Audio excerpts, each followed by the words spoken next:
सबका बाप एक ही है, गुस्सा।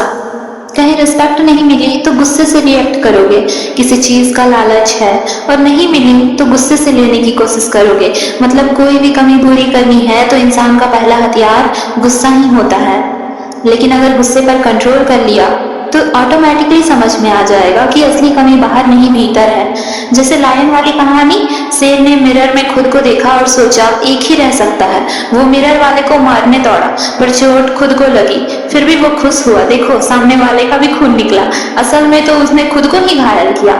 ठीक यही लाइफ में होता है, हम कर्म को नहीं समझते और मैसेंजर सामने वाले इंसान पर गुस्सा करते रहते हैं। सोचो प्रैक्टिकल एग्जाम्पल, तुम्हें किसी से पैसे लेने हैं और तुम अपना आदमी भेजते हो कलेक्ट करने, तो क्या तुम उस आदमी पर गुस्सा करोगे या उस पर जिसने उसे भेजा?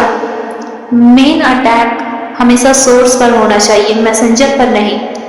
लाइफ में भी दुख, इंसल्ट या तकलीफ कोई इंसान लाता है, लेकिन असल सोर्स वो इंसान नहीं बल्कि हमारा अपना कर्म है।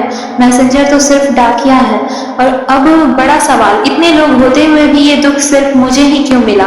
जब सिंपल है, क्योंकि वही कर्म हमने बोया था। कर्म किसी और के घर नहीं जाएगा, उसकी डिलीवरी एड्रेस फिक्स है और वो है हमारी आत्मा। इसलिए इंसल्ट भी वही सुनता है जिसने कभी इंसल्ट किया था और दर्द भी वही भोगता है जिसने किसी और को दिया था। गुस्सा हमेशा खुद को ही चोट पहुंचाता है। मैसेंजर पर ब्लेम करने से कर्म डिसॉल्व नहीं होता। जैसे बोया है वैसा ही लौट कर आता है, किसी और को नहीं, सिर्फ हमें। कंट्रोल करो, समझो और एक्सेप्ट करो, तभी साइकिल टूटेगी। गुस्से से लड़ो, मैसेंजर से नहीं, सोर्स से लड़ो, सोर्स से, और सोर्स कोई और नहीं, सिर्फ तुम्हारा कर्म है। इतने लोग होते हुए भी दुख सिर्फ हमें क्यों मिलता है? क्योंकि कर्म की डिलीवरी एड्रेस हमेशा वही है जिसने उसे बोया है।